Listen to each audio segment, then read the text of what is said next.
네.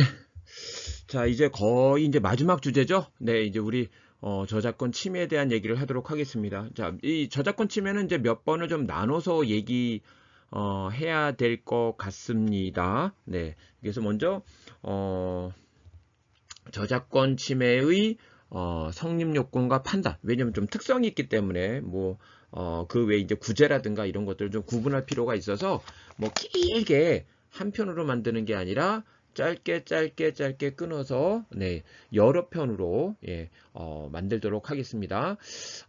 먼저 이제 저작권 침해 성립 요건입니다. 우리 이제 이거는 앞에서도 처음에 이제 우리 강의 시작하면서 많이 얘기했던 거고요. 우리 이제 저작권법은 무방식주의이기 때문에 등록이 있어야지 저작권이 발생되는 구조는 아니라고 과거에 이제 말씀을 드렸고요. 앞에서 말씀을 드렸고요. 그 대신 뭐는 있어야 됩니까? 우리 이제 저작 물성은 있어야 된다라는 거 뭐 줄기차게 얘기했죠. 네, 그리고 이제 또 얘기한 거 그 의존성이 없어야 됩니다. 이제 우리가 아니 의존성이 있어야 됩니다. 우리가 남의 걸 보고 뺏겨야 된다는 거죠. 카피했을 때 침해가 되는 거예요. 네, 카피하지 않았다면 이거는 침해가 되지 않습니다. 예, 침해가 되지 않습니다. 그러니까 저작권이 병존할 수 있는 거예요. 만약에 누군가 A를 창작했는데 A를 보면서 A-를 만든 게 아니라 스스로 A- 창작했다. 그럼 얘도 저작권 있고 얘도 저작권 있는 구조입니다. 그래서 보통 독점 배타권이라는 표현은 잘 안 쓰죠. 예, 보통 이제 차단효가 있는 독점권 이런 형태로 표현해 볼 수 있을 것 같습니다. 자, 두 번째 요건인데 실질적 유사성이 있어야 돼요. 실질적 유사성이 있어야 돼요. 실질적으로 유사해야 된다는 거예요. 네. 그런데 이제 여기서 실질적 유사성이 있다는 것은 창작물 안에 아주 경미하거나 사소한 유사성이 있는 정도 가지고는 이거 유사성이 있다고 볼 수는 없습니다. 네. 어떤 게 필요하냐면 유사한 어휘라든가 구문 같은 거 판례지문에 있죠. 사용한 결과 창작적 특징이 감지돼야 돼요. 만약에 이제 어떤 번역을 하는데 요걸 번역했고 요걸 번역했는데 이들 사이에 단순한 어떤 표현이 일치된다, 유사한다 그 정도만 가지고는 안 되고 창작적 특징이 감지가 돼야 돼요. 특징이 감지가 됐을 때 우리는 실질적으로 유사하다 이렇게 판례는 본다는 얘기입니다. 자, 그리고 이제 의존성을 판단하는 것과 실질적 유사성을 판단하는 거에 있어서 굉장히 중요한 차이가 있습니다. 그게 뭐가냐면 의존성은 남의 걸 보고 뺏겼다는 거죠. 그러니까 실질적 유사성이라고 하는 것은 이렇게 창작적 특징이 감지가 돼야 되잖아요. 그렇죠. 그래서 이제 실질적 유사성을 판단할 때는 어떻게 판단하냐면 보호 받는 거. 그러니까 저작물성이 있는 거. 이것에 이제 실질적 유사성을 판단해야 되는 거죠. 그죠? 예, 창작적 특징이 감지가 돼야 된다는 거잖아요. 그러니까 우리가 저작권법상 보호되는 것에 실질적 유사성이 있다. 이렇게 판단하는 거잖아요. 근데 의존했다는 건 뭐죠? 남의 걸 보고 뺏겼다는 것은 이거는 저쪽이 이제 이게 뭐 저작물성이 있건 없건 남의 걸 보고 뺏기면 이게 이제 침해라는 거잖아요. 그래서 의존성을 판단할 때는 실적 유사성 판단과는 다르게 보호를 하는 것뿐만 아니라 보호를 하지 않는 것도 고려해서 판단합니다. 남의 걸 보고 뺏기는데 뭐 저기 저작물성이 있는 거 없는 거 나눠서 이제 보고 뺏기는 게 아니잖아요. 예, 그래서 요거는 보호받는 것과 보호받지 못하는 걸 종합적으로 고려해서 의존성을 판단한다. 라는 게 교재에 있는 또 하나 이제 판례 내용입니다. 네. 여러분 이제 충분히 이해되실 거라고 봅니다. 자, 이번에는 이제 우리가 뭐 의존성 같은 걸 판단하다 보면 실질적으로 보면 어, 참 이게 남의 걸 보고 뺏겼다고 이제 주장하면 저쪽에서 설마 남의 걸 보고 뺏겼다고 내가 실토를 할까요? 그럴 리가 없죠. 그러면 이제 분쟁이 아니죠. 그러니까 저쪽은 안 뺏겨서 뺏기지 않았다고 얘기할 거라는 거예요. 이랬을 때 우리는 전체적인 정황상 이거는 보고 뺏겼다라고 얘기할 수 있는가? 를 판단하는 어떤 판단 기준들입니다. 판단 기준들입니다. 먼저 요 위에 있는 세 가지는 이거는 침해, 의존성이 있다라는 거를 인정하는 이론이고요. 요 밑에 있는 세 가지는 인정하지 않는 이론이다라는 겁니다. 네, 첫 번째 접근 이론입니다. 그러니까 이걸 보통 이제 접근 가능성 이렇게 이제 표현을 합니다. 아이고, 네. 일반적인 펜하고 좀 달라서 네, 이제 바로 잡느냐고 접근 가능성. 예컨대 만약에 갑이라는 가수가 있는 그 싱어송라이터가 있는데 A라는 곡이 있었어요. 근데 의리라는 사람이 같은 가수예요. 예컨대 뭐 발라드 가수라고 할까요? A-라는 곡을 써서 발표를 한 거예요. 네, 이랬을 때 그러면 이쪽에서는 내가 창작할 때 이건 몰랐다라고 주장하더라도 이게 몰랐을까요?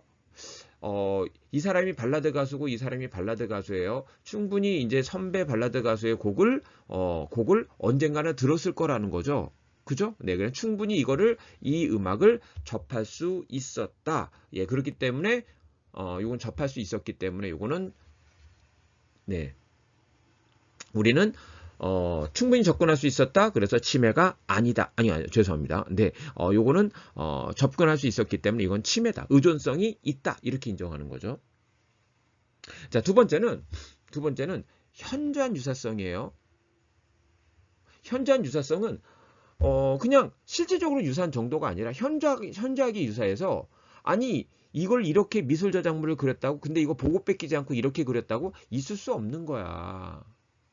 이거는 보고 뺏길 수밖에 없어 라고 판단하는 상황. 그러니까 너무 똑같은 거예요. 그래서 이건 보고 뺏기지 않고 어떻게 이렇게 똑같을 수 있어? 그러면 우리는 의존성을 그냥 어떻게 됩니까? 추정해 줍니다. 이거 보고 뺏기지 않고는 어떻게 이렇게 똑같을 수 있니? 라는 거죠. 이게 이제 현저한 유사성. 그리고 이제 현저한 유사성이 하나의 형태이긴 한데요. 공통의 오류입니다. 요거는 이런 거예요. 여러분들 뭐 프로그램 같은 데서 많이 이용하게 되는데 프로그램이 있다 그러면 여기 이제 오류를 집어넣는 거예요. 물론 이제 작동에 문제가 없는. 그러면 이제 누군가가 이 프로그램 여기 이제 뭐 요거 오류를 집어넣었다고 할게요. 그럼 누가 이걸 뺏겼어요. 그럼 이 안에 이 오류가 들어갔겠죠. 근데 이게 들어가야 되는 게 아니라 없어야 되는 거고 의미가 없는데 이게 들어가 있어요. 하필이면 여기에. 그럼 어떻게 되는 겁니까? 이거 내가 내가 일부러 집어넣어놨다. 이렇게 침해를 입증하기 위해서 이건 현저하게 유사한 거다라는 거죠. 어떻게 내가 오류를 집어넣었는데 오류가 있느냐? 이건 뭐다? 너가 보고 뺏긴 거다. 이해되시죠? 네. 그래서 요런 그래서 적극적으로 내가 침해를 막기 위한 방법으로서 이제 이렇게 오류를 집어넣을 수 있습니다. 자, 요게 이제 침해를 요거는 인정할 때 활용되는 이론입니다. 이론입니다. 이제 침해를 인정하지 않을 때 인정하는 이론입니다. 네. 합체 원칙입니다. 합체 원칙은 자, 우리 이제 요건 좀 지우고 할까요?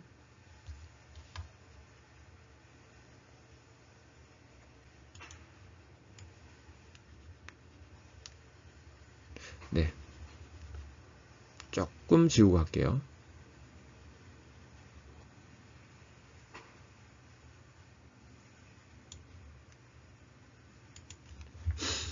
자, 이제 합체 원칙은 자, 우리 아이디어 익스프레션 다이카토미잖아요.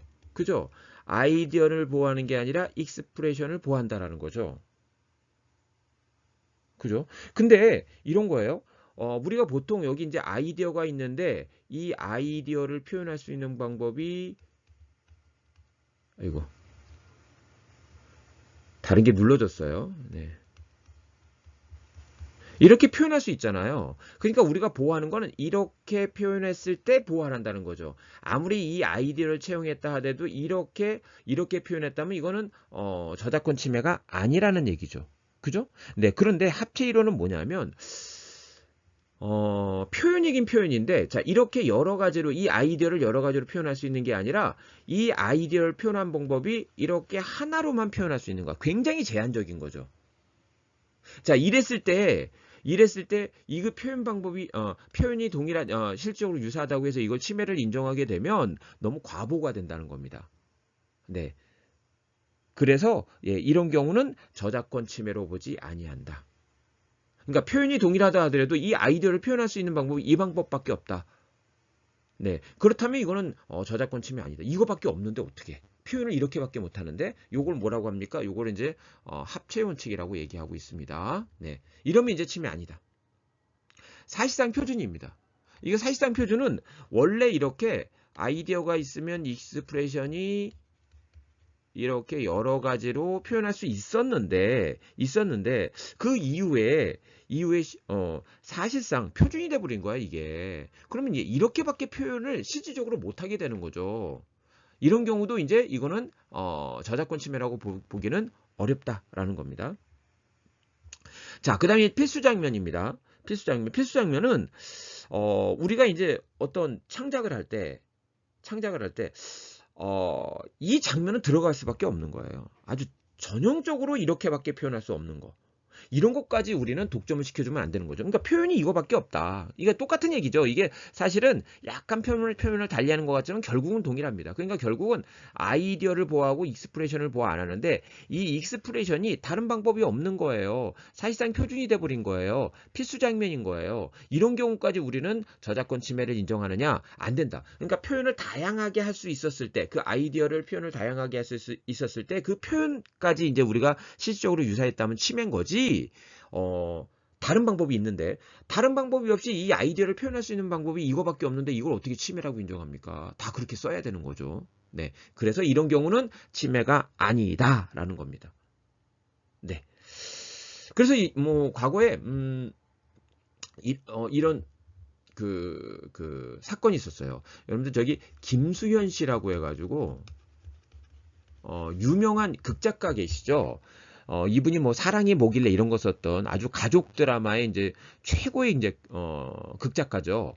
근데 이제 이분이 사랑이 뭐길래라고 하는 작품에서 거기서 이제 어머니 그때 이제 김혜자 씨였나요? 윤여정 씨였나요? 이게 제가 이제 확인해 보면 되는데 이게 맨날 강의할 때 이 두 분을 매번 헷갈리는데 이분이 이제 골치 아픈 남편하고 골치 아픈 아들이 있어가지고 이게 아유 몰라 나 너무 머리 아파 막 이런 경우에 어떤 장면이 나오냐면 이불을 깔고 머리에 흰 띠를 질끈 묶고 이제 눕는 장면이 나와요. 그럼 뭐예요? 나 골치 아파 이런 어떤 의미를 담고 있는 거죠. 근데 이제 어떤 사건이 있었냐면 여우와 솜사탕이라는 사건이 있었어요. 여우와 맞죠? 네, 솜사탕이라는 사건이 있었는데 여기 이제 드라마가 있었는데 이게 이제 저작권 침해 문제가 있었어요. 예, 사랑이 뭐길래와. 근데 거기서 이제 그 침해 문제를 다룰 때 굉장히 중요한 쟁점이 됐던 그 장면입니다. 근데 이제 여기도 이제 동일한 표현이 있었는데요. 이거에 대해서 이제 이거는 이쪽은 뭐라고 주장했겠습니까? 필수 장면이다. 이렇게밖에 표현할 수 없지 않느냐 이걸 주장하게 돼요. 근데 이제 판례는 이 필수 장면을 인정을 하지 않습니다. 왜냐하면 저도 몰랐어요. 저도 몰랐는데 워낙 김수현 씨가 유명하다 보니까 이 김수현 씨가 드라마에서 어머니가 그렇게 머리 아팠을 때 가족으로 인해서 머리 아팠을 때 그렇게 머리에 이게 끈을 묶고 이불 피고 눕는 이런 장면은 김수현 씨의 독특한 표현 방법이래요. 여러분 한번 생각해 보십시오. 진짜 그렇게 머리에 이거 끈을 묶고 눕는 어머니가 얼마나 계세요? 저는 사실 못 봤거든요, 주변에. 예. 그러니까 꼭 그럴 필요는 없잖아요. 그런데 김수현 씨는 그걸 그렇게 표현했다는 거예요. 예. 그러니까 이게 필수 장면이 아니라는 거예요. 어머니가 당연히 다양하게 이렇게 심정을 표현할 수 있다라는 거예요. 그래서 뭐 친구를 만난다든가 뭐 잠깐 여행을 간다든가 그죠? 네. 아니면 혼자 맛있는 걸 해먹는다든가 여러 가지 다양한 방법이 있을 텐데 꼭 그렇게 표현했다라고 하는 것은 이거는 이제 저작권 침해를 인정하는 데 있어서 중요한 쟁점으로 봤던 겁니다. 그러니까 판례는 뭐로 본 거야? 필수 장면으로 본 게 아니에요. 예. 그걸 표현할 때 꼭 그렇게 표현을 했어야 되느냐? 꼭 그렇게밖에 안 되느냐? 그렇지 않다. 그게 필수 장면이 아니다. 라고 하면서 저작권 침해를 인정하는 데 있어서 굉장히 중요한 논거로 활용이 됐던 경우입니다. 네. 자, 이렇게 해서 이제 우리가 저작권 침해와 관련해서 성립 요건 그리고 이제 의존성 등을 판단하기 위한 판단 기준들에 대해서 이제 우리는 공부를 했고요. 자, 이번 시간은 여기까지 마무리하도록 하겠습니다. 수고 많이 하셨습니다.